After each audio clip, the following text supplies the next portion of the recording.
পাথর ব্যবসায়ী সুদীপ বাস্কিকে গুলি করে হত্যার ঘটনায় 4 অভিযুক্ত দুষ্কৃতীকে গ্রেপ্তার করল রামপুরহাট থানার পুলিশ। বুধবার ধৃতদের রামপুরহাট আদালতে তোলা হলে বিচারক তাদের 10 দিন পুলিশি হেফাজতের নির্দেশ দেন। উল্লেখ্য, গত রবিবার বেলা 12টা নাগাদ নিরিসা পেট্রোল পাম্পের সামনে গুলি করে খুন করা হয় মার্সা গ্রাম পঞ্চায়েতের সুলঙ্গা গ্রামের সুদীপ বাস্কিকে। জানা গিয়েছে, ধৃতরা সকলেই সুদীপ বাস্কির গ্রামের বাসিন্দা। ধৃত দুষ্কৃতীদের নাম আলাদিন বাস্কি, রাজেন টুডু, অক্ষয় মির্ধা ও অমিত টুডু। পুলিশ সূত্রে জানা গিয়েছে, গত 1 মাস আগে ঝাড়খণ্ডে গিয়ে ভাড়াটে খুনি নিয়ে এরা বৈঠক করে বলে পুলিশের প্রাথমিক তদন্তে উঠে আসে। সেই বৈঠকের পরে ওই পেট্রোল পাম্পে আগে থেকেই সুদীপ বাস্কিকে টার্গেট করা হয়েছিল, কিন্তু নির্দিষ্ট দিনে ঝড় বৃষ্টির জেরে সেদিন অপারেশন হয়নি। পরে আবার গত রবিবার পেট্রোল পাম্পের সামনে সুদীপ বাস্কিকে গুলি করে হত্যা করা হয়।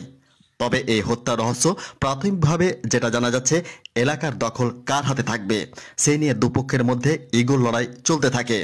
তবে শালবাদারের বেশিরভাগ অবৈধ পাথর খাদান থেকে পাথর তুলে কাদের কত দরে বিক্রি করা হবে তা ঠিক করত সুদীপ শৈলেনের দল।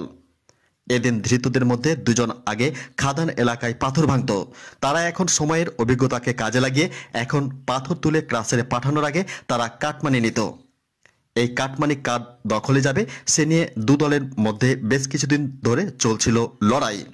কারণ আগে ওই এলাকা দখলে ছিল প্রসেনজিতের সঙ্গে কনকের। কনক এখন সুদীপের দলে ঢুকে যাওয়ায় শালপাদ্রা জুড়ে খাদান মালিকদের অভিযোগ, খাদান দখলে সুদীপ বেশি তৎপর না থাকলেও খাদান দখল নিয়ে শৈলেন আগ্রাসী হয়ে থাকতেন। জেলা পুলিশ সুপার আমনদীপ বলেন, ব্যবসায়িক লেনদেনের জন্য এটা পরিকল্পিত খুন।